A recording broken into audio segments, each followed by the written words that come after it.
You wanted the best. You've got the best podcast. The hottest podcast in the world.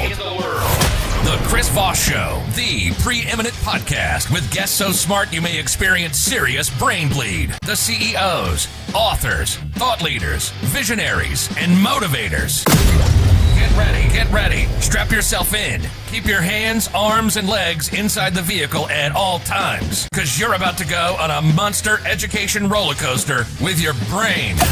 Now, here's your host, Chris Voss. Hi, folks. It's Voss here from thechrisvossshow.com. There you go, lady. There you go, ladies and gentlemen. When the shrill lady sings it, that makes it official. Welcome to the big show. As always, the Chris Voss Show is a family that loves you but doesn't judge you. But no, we won't take a bath with you either. So further show your family, friends, and relatives. Go to goodreads.com/Chris Voss.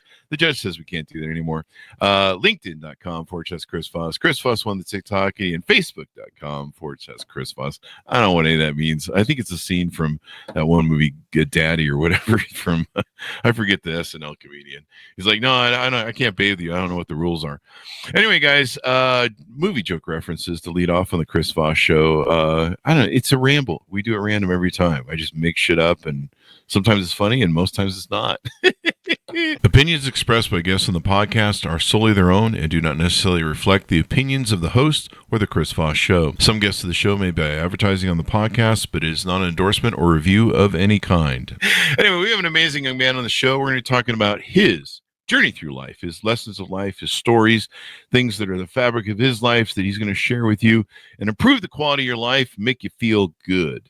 And I hope he's here for that. He might be here to make you feel bad. I don't know. We'll find out. But I'm trying to set him up for so high he's going to have to work hard to climb that mountain for our audience. But he's the author of the book that came out October 29th, 2024, called I Will Get By. Fred Cadden is on the show with us today, and we're going to be talking to him about his insights, his experience, etc., etc. He grew up in the town of Poughkeepsie, New York. Poughkeepsie, New York. You know, I knew what that was, but I just cannot put it together on the quick read. Boarding on the town of Hyde Park, New York, home of FDR, Fred attended Franklin Delano Roosevelt High School, graduated in 1969. He attended Dutchess Community College, joined the Air Force in 71, served in Nam in 71 and 72, served in England 72 to 75, trained as a medic and medical administrator. After the Air Force, Fred moved to Houston, Texas, where a summer job was waiting for him. Fred attended the University of Houston from 75 to 77. He worked at Joskies, now Dillard's. Just say Dillard's. Everyone knows who Dillard's is. Starting in the credit department, worked his way up to assistant collection manager.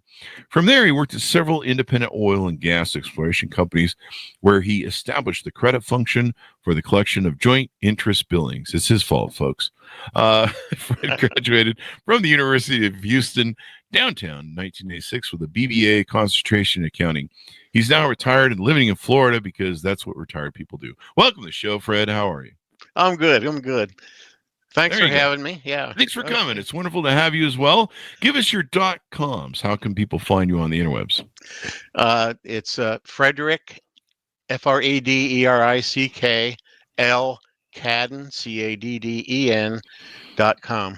There you go. Books.com. I'm sorry. Got to get the books in there. There'll be a link on the Chris Voss Show, too, if you need it. So give us a 30,000 overview. What's inside your new book? Well, I started writing it a few years ago, and I never really got off finishing it. And I did it basically for my kids, as a memoir and a legacy to leave for them.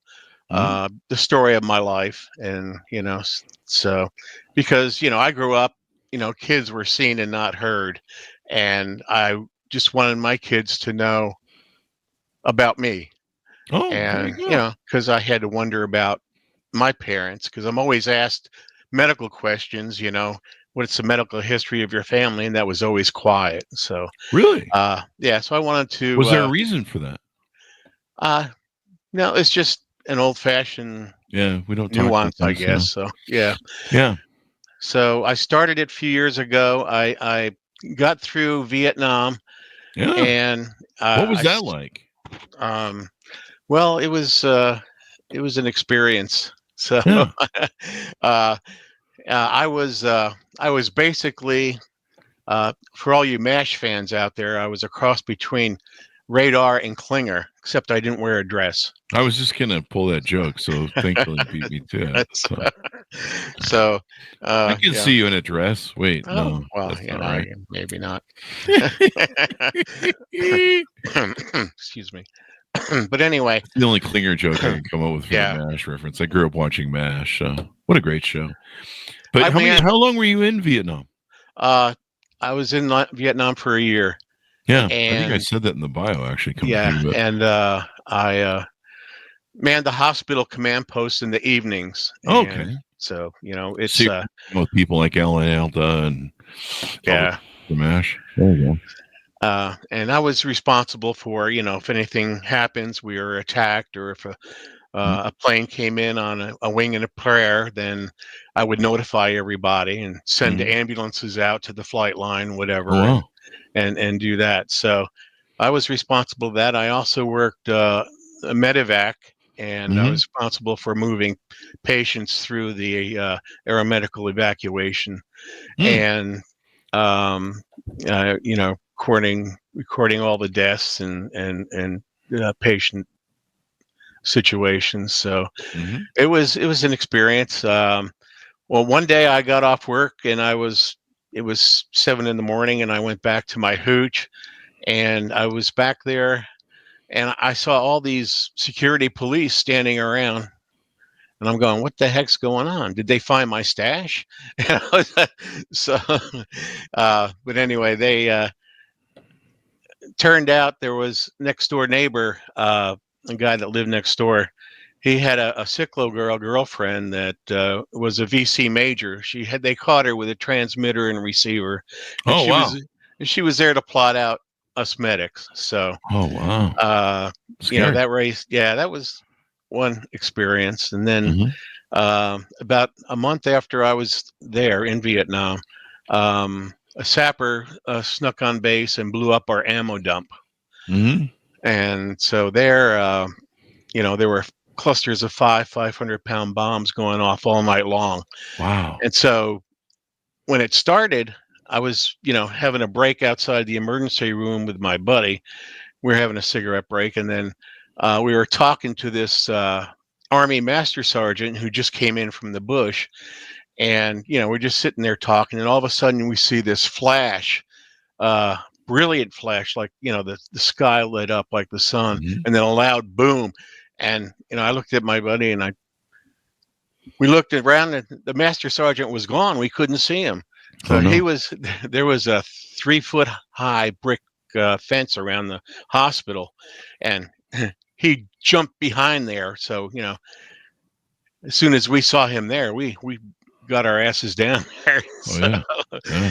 yeah. Anyway, This is pretty and that, wild. yeah, Yeah. there was in the mix of the bombs, there was napalm and Agent Yeah. Orange going off. So Yeah. we were breathing that stuff for weeks. Anyway, Jesus. Wow.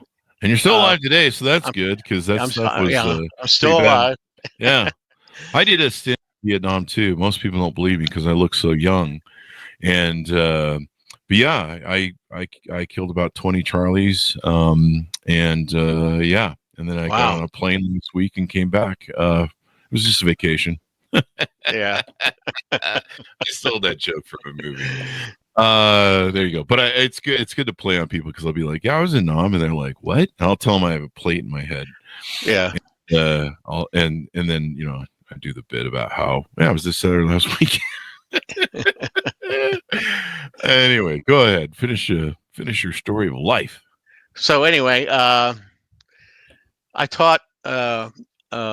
I was asked to cover a class. I was teaching English to Vietnamese civilians who worked on base, Mm-hmm. and so that was interesting. I got to know the people, and Mm-hmm. uh, it was a good relief from the day-to-day grind. So anyway, I did that, and then moved on to after Nam, I went to England. I was Mhm. at RAF Alconbury, and that was fun. So England was a big difference from Vietnam. So Fun. moved on there, and I was NCO in non-commissioned officer in charge of the registrar services in the clinic there. And so it was a reconnaissance base, and it was during the Cold War, and we did recon missions. And we had an Army detachment to interpret the photographs that our guys took. Hmm. So it was an interesting part of the Cold War and Oh NATO, yeah. all that good stuff. Yeah. So uh, anyway, where was I? With Cold War in Europe. yeah, in England. Mhm. And England. interesting, Well, interesting story. I had a doctor friend of mine um, did a operation on my. I had a cyst on my arm, so he took that off. So I asked him if he could do my circumcision as well. hmm. So, How old were you? Wait, how old are you at uh, this time? yeah, I was what was how old? I was about 21, 22. Yeah, the adult And circumcision. That sounds like yeah, a riot. yeah, and one of the gals there was saying, "Oh, I mean, that's not code for getting married, right? Fred's having a bar mitzvahs." Code for getting married. Anyway, uh, I get that and emasculation mixed up. yeah, Yeah. he did the circumcision, and he's a good friend of mine. Years late, well, after that happened, my friend, I was groggy from the anesthesia, and a friend of mine took me over to another friend's house, and we Mhm. were sitting there for about 20 minutes, and all of a sudden my friend turns on these blue movies, porn, right? Mm. I just had a circumcision, and I'm going, heck, I'm gonna bust my stitches. Nice friends. So anyway, that was funny. Oh. So um, England was good. I toured England, and had friends of mine that were I lived with, and he had an MG midget, and three of us took off in an MG midget and toured Europe. Oh wow. Went That'd down, be fun. it Now, was it was wait, tons of three of fun. you in a MG midget MG though? midget, yeah, Does yeah. that I sound I like was is I was stuffed in the back, so yeah, they put you in the trunk or something. yeah, They I put you in the was bonnet or whatever it's I was called. a lot lighter then back then. Is the So bonnet the front or the back in England? oh, the I don't bonnet. know. Yeah, there's the front and the back, and Yeah, they call the front something I different. think it's the front. Yeah, the Yeah, bonnet. yeah. So So you weren't in the bonnet, you were in the trunk, maybe. I don't yeah. know. So there you go. I don't know. I don't. Ever since we overthrew those English people, I don't have much respect for whatever English terms, but they're wonderful people. I Yeah, don't know. The King's it English. was it was a lot of fun. I mean, I had a lot of friends in King's College, Cambridge, that we were introduced to, and they remained friends. And when I left England, they had a going away party for me in the basement of King's College. Friend had a band, and a guy I worked with was blowing saxophone, and it was a fun time. So I left England, went to Houston, Ah, and there was a summer job waiting for me in Houston. And so a friend of mine that I grew up with, his father was building a slabs, and Houston was a boom town back then. It was yeah, really it's probably booming. grown.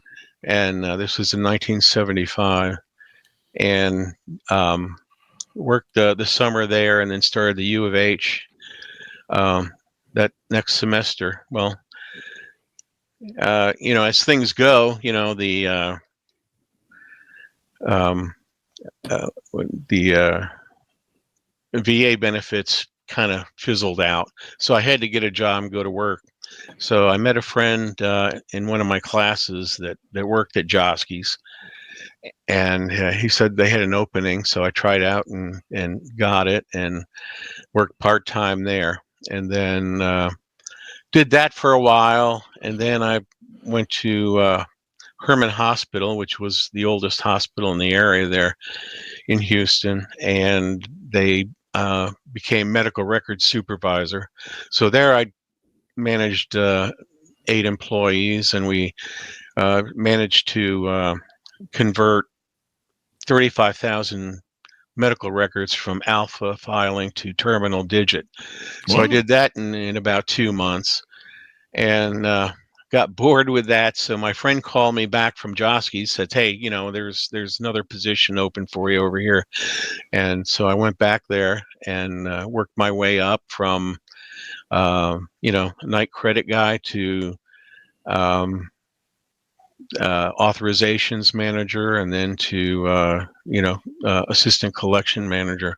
Oh. I was one of the first guys they put through the executive training program that didn't have a degree at that time.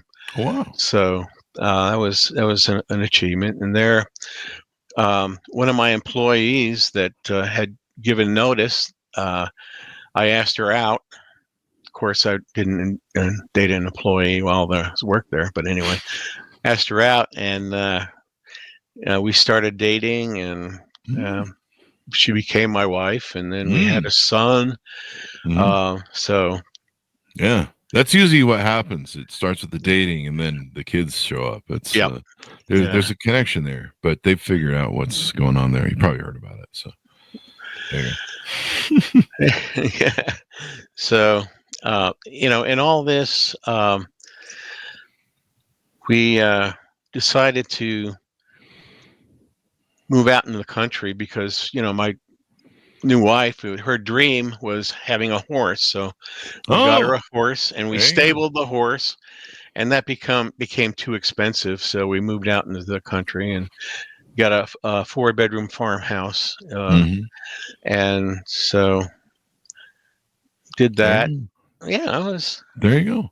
It's quite the journey you have there. And so you detail this in basically the book is a memoir. I Will Get By.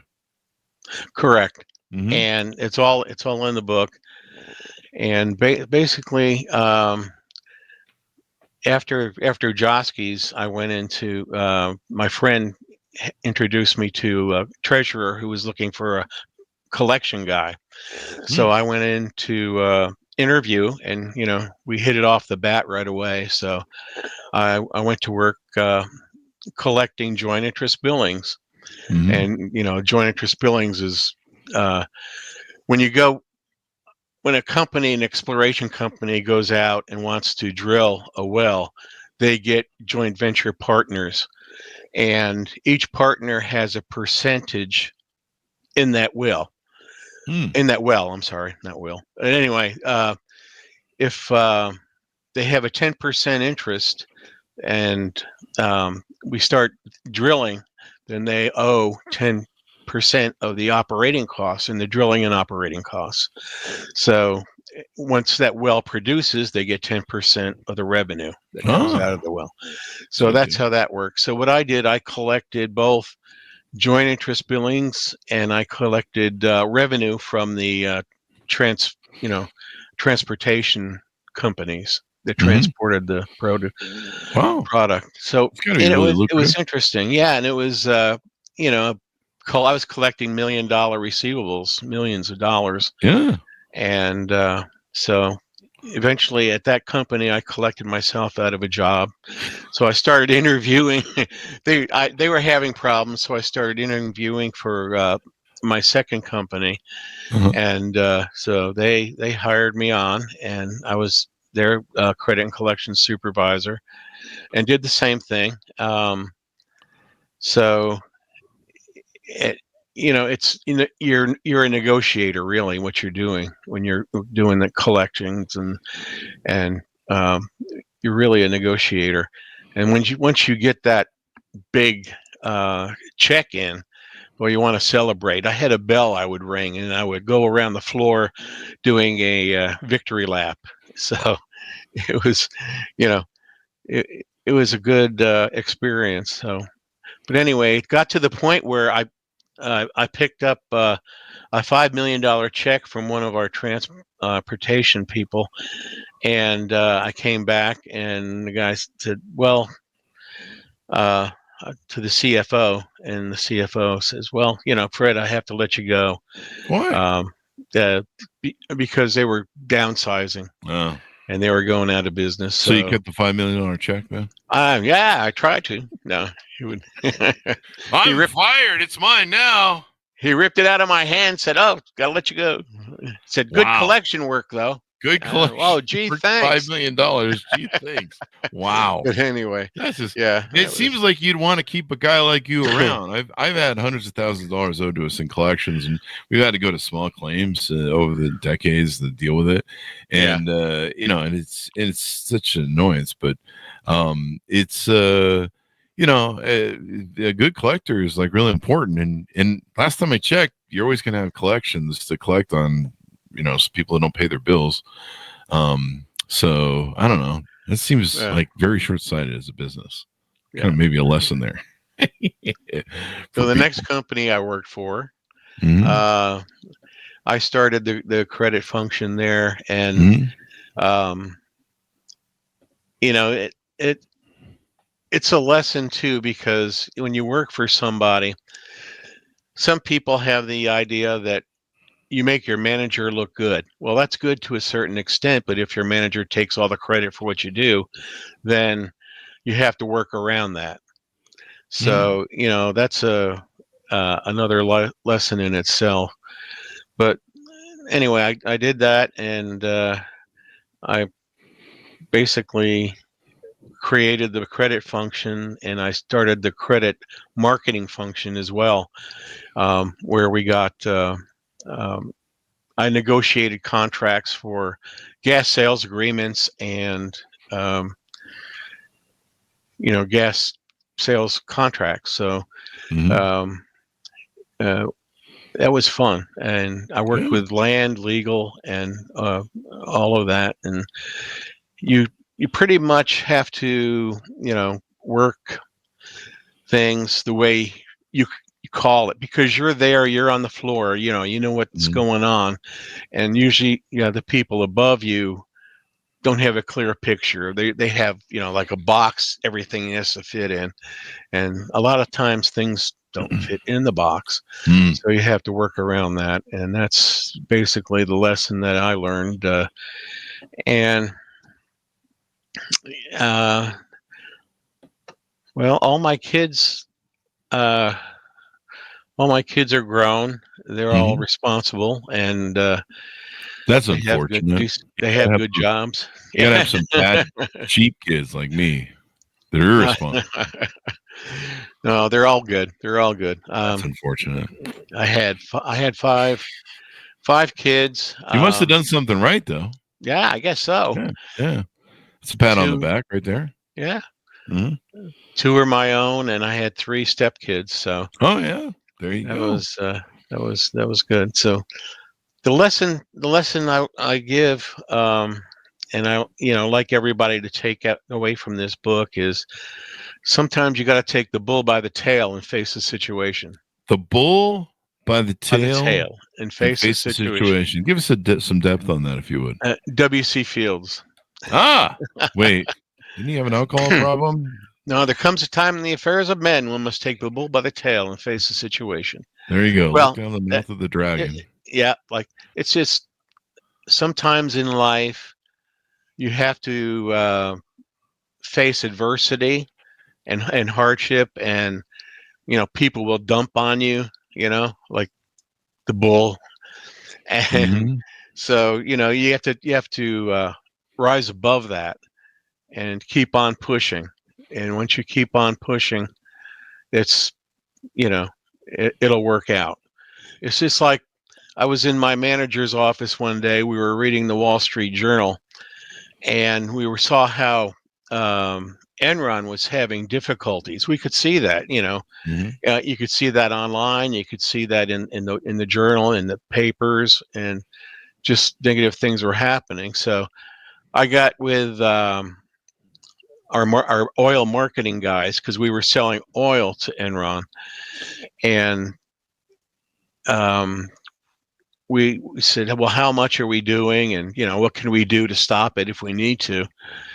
So we were selling about $300,000 a month in oil, and if we needed to, we could stop it, and tank it. So I went up back to my manager and I said, listen, we got to do something about this. So he says, okay, put it in a memo. So I did. I put it in a memo, and he shot it all the way up and went all the way up to the CEO. And so we stopped that. The next day, we got a call from the head legal counsel at Enron, threatening to sue us over the breach of contract because we stopped the sales to him. So 3 days later, they filed bankruptcy. So, I was just gonna say, like, you guys were the unethical ones next to right. Enron, right? Yeah, right. So that was a shit show, man. It was a complete and utter shit show, but crazy. Yeah, we dodged a bullet there. So oh yeah, all the shell companies. I mean, that whole company was shell companies. I think, if I recall it. Anyway, the kids right now are going, Enron. What's Enron? Right. There you go. So the moral of this book and the story is keep on pushing. Don't give up. If you're right, you're right. And even if people try to say, no, that's not right, just keep on going, because you'll get there eventually and things will work out. So there you go. I Will Get By. Give us some depth on why you chose that title. The obstacles I encountered, Vietnam, England. You saw some. I mean, you lived in some very interesting times. The old Chinese curse made you live in interesting times, and you lived in some. The Cold War. Vietnam was a hard time, of course, when people came back from Vietnam. There was, you had Nixon. That was fun. Right. Yeah. Victory. Yeah. That's my bad Nixon. We had it wasn't Ehrlichman. We had somebody on from the Nixon White House a year or two ago. And he was one of the staff, and he'd finally written a book and told his story. So it was kind of interesting. But yeah, he was my commander in chief. Nixon or Ehrlichman? Nixon. Yeah, I guess yeah, that's right. Yeah, technically, yeah, that would be the thing. It was kind of interesting how they run that war with the college degree boys who were trying to, they were trying to get reporting and numbers back. Like at one point, they wanted body, like a head or proof of kills brought back, and you're like, you want me to drag that through the jungle, buddy? It's really weird to read about Vietnam and stuff, but I was there last week. And there's still Charlies over there. So I don't know. I keep getting calls, though, from the consulate. So I don't know what that's about.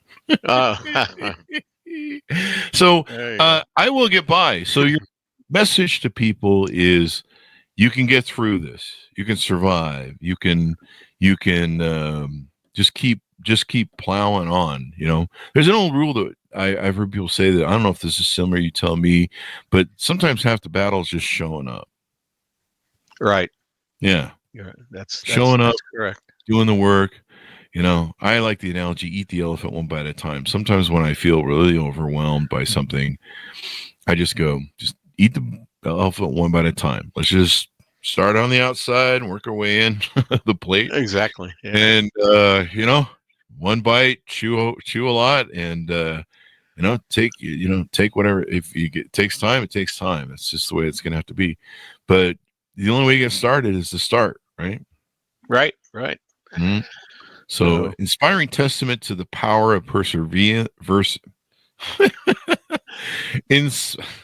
I'm having a seizure, evidently. An inspiring testament to the power of perseverance. Within each page, Fred reminds us of how our past shapes us. And no matter the obstacles we face, we can emerge stronger and more resilient than ever. And what a great story, too. How old are you now, if you don't mind me asking? I'm 74. You've lived a wonderful life, man. You've seen some things. Yeah, I've got a 24-year-old girlfriend over. Yeah. Do you really? Oh, just kidding. I was going to say, God bless you. In fact, I was just reading that Bill Belichick, maybe there's a rumor he might be marrying that young lady. Yeah, I heard they got engaged somehow. Yeah. Is that what it is? They got engaged? Yeah. Well, good for her. And good for him, too. I'm all, love finds itself in weird places. So there you go. And besides, I mean, he is the GOAT of football coaches. I mean, yeah. Him and Tom Brady can do whatever the fuck they want for the rest of their lives. Really, so exactly. Get free beers. So there you go. They get a pass. Although I'm still trying to forgive Tom Brady for the Raiders stealing the Raiders Super Bowl. But that whole, what was that thing? The clutch or the pitch or the forward motion of the arm? I forget. Tuck rule. The tuck rule. Yeah. Yeah. That was the Raiders game. Should have been. Anyway. We've been going downhill ever since, but that's a coaching problem. Yeah. It's the family. Get rid of them. Anyway, so my next book's going to be about. I think the CIA approaches me as a 74-year-old. Oh, serious? And they're going to team me up with a 24-year-old blonde. Oh, okay. And so we're going to. Sounds like a movie. It sounds like a movie premise. Yeah. And you're like Clint Eastwood, and you're looking at the gal. I forget the name of this movie, but there was the one gal from. She later went on to that series with the two gals that were detectives, Cagney and Lacey, I think it was. Yeah, Cagney. It was the brunette gal, and I forget the movie of. But he's like, what am I? You want me to put an old man with this young lady, and she's green behind the ears, fresh out of police school. I'm gonna get my ass blown off. So there you go. But I mean, that's usually what happens when old guys get with young women. They get their ass blown off financially, maybe. Maybe it'll be a fun book, So is this a real story that's happening to you, or is this going to be a novel? Oh, it's going to be a novel. Okay, you had me going. Yeah. There you go. It's going to be from this point onward. The first book is from like that, and this. Does your wife know you're writing this story? Well, no, I'm divorced. I'm single. I live alone in Florida. You can write whatever the hell you want then, That's brother. Right. I was just going to say, if you were married and your wife would be like, you write a book about a 25-year-old girl? How much of that Bill Belichick stuff you've been watching? Yeah, there you go. I mean, that might be a good thing. Sean Connery. I could see you doing a Sean Connery sort of role, CIA, which is kind of like the, what is it, MI6? MI5 or 6 or MI6. I don't know. Might be IMS7 by now. Who knows? So there you go. Well, anything more you want to? Huh? It's all in fun. All in fun. All in fun. Don't arrest me, MI6. So there you go. But I wouldn't mind hanging out with James Bond. That might be cool. So whichever one they're putting in this week. Really. They bought this. I guess Amazon bought the series or Netflix bought the series, and there's rumors that they just might turn it into something really crazy, stupid, like they did with Star Wars, where there's going to be like a million versions of James Bond, which is just gonna, it's gonna ruin it. But it won't. It won't.